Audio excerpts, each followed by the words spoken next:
Hi, I'm Mark from eReplacementParts.com. In this video, I'm going to show you how to install a pump rebuild kit on a Ridgid OF50150TS air compressor. The pump rebuild kit will solve any problems you might be having with your air compressor concerning pressure building, such as a compressor that builds pressure very slowly. Or maybe it builds to a certain point, but then stalls and just continues to run without building any more pressure. Most of these problems are caused by a worn-out cylinder or piston assembly. They can also be caused by worn valves on the valve plate, or sometimes the valve will actually break right off. The kit also includes all the gaskets you need to rebuild the pump. This is an easy repair to do, and all of the parts we use in this video and many more are available on our website at eReplacementParts.com. Let's get started. The OF50150TS air compressor is a modular design, where the pump assembly can be removed from the tank assembly.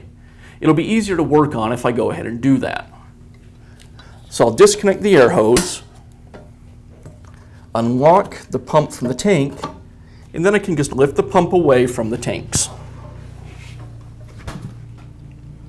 Now I'll remove this plastic end cover from the pump assembly.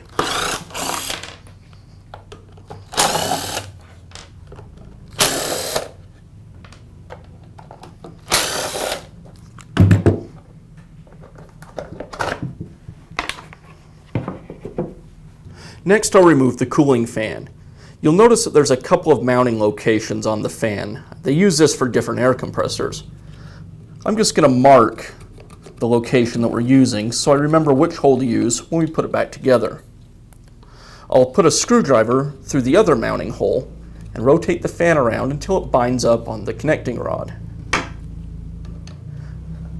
Then I can go ahead and remove the screw that holds the fan in place.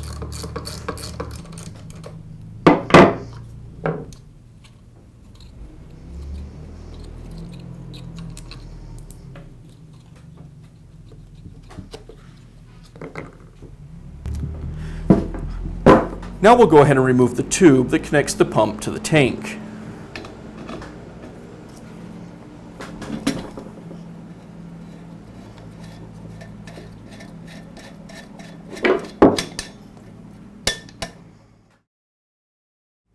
Now we'll begin disassembling the pump.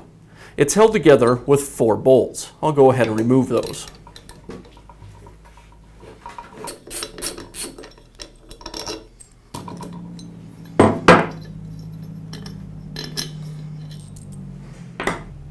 Now we can go ahead and disassemble the various components of the pump.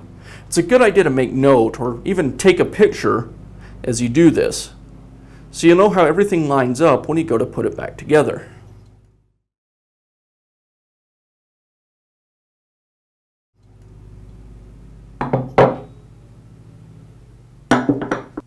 Now we'll remove the piston from the motor. The connecting rod is clamped around a bearing on the motor shaft. To remove it, I just loosen the screw at the bottom of the connecting rod, and then as I pull on the connecting rod, I'll strike the end of the motor shaft with a mallet until it comes free.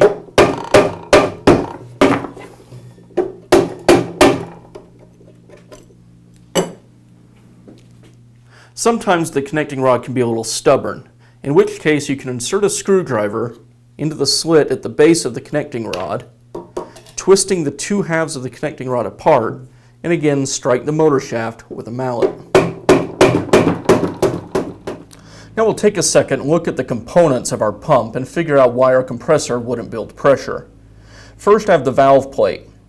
You'll notice that the valves are intact, and I don't see any wear on the valves themselves that would indicate that the valve was leaking. These all look good, so I don't think this was the problem.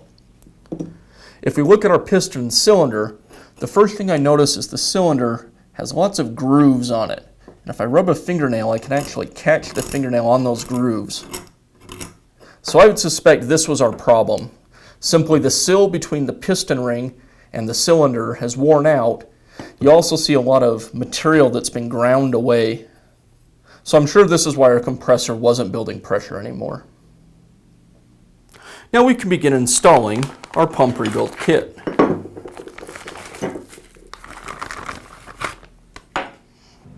First I'll insert the connecting rod through the cylinder, and then I'll pull the piston into the cylinder.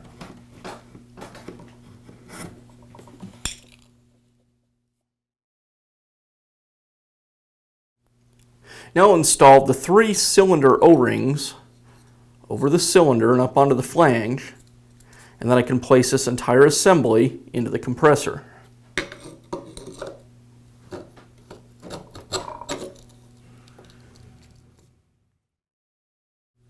Now I'll reinstall the connecting rod onto the bearing on the motor shaft. You'll notice there's a counterweight. I'm going to set that counterweight about 90 degrees to the connecting rod with the little screw up. Once that's aligned, I'll just tap the connecting rod back onto the bearing with my rubber mallet.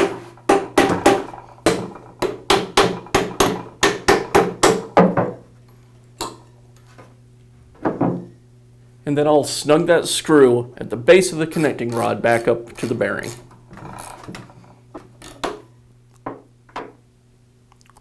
Now I'll reinstall the valve plate, referring to the photographs that I took earlier to make sure that I get everything oriented correctly.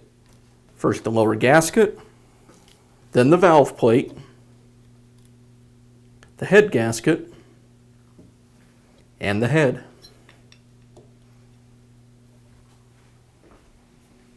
Now reinstall the head bolts, and we'll tighten them down.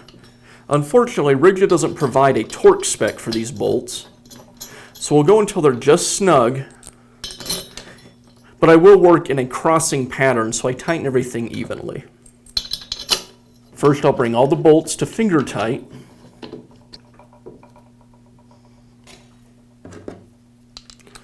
and now work around with the wrench and tighten them up the rest of the way. Now I'll reconnect the tube between the pump and the tank.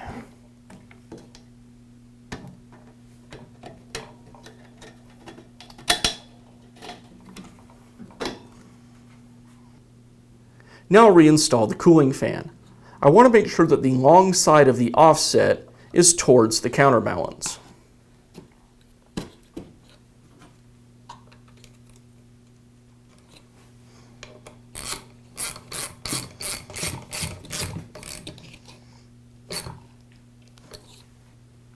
And now I'll reinstall the pump cover and secure it with the screws.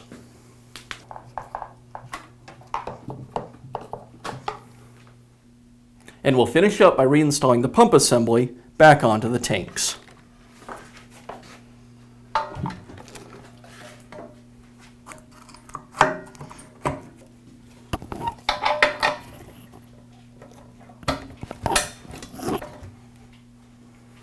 And that's how simple it is to install a pump rebuild kit in a Ridgid OF50150TS air compressor. If you found this video helpful, be sure to give us a thumbs up and leave a comment.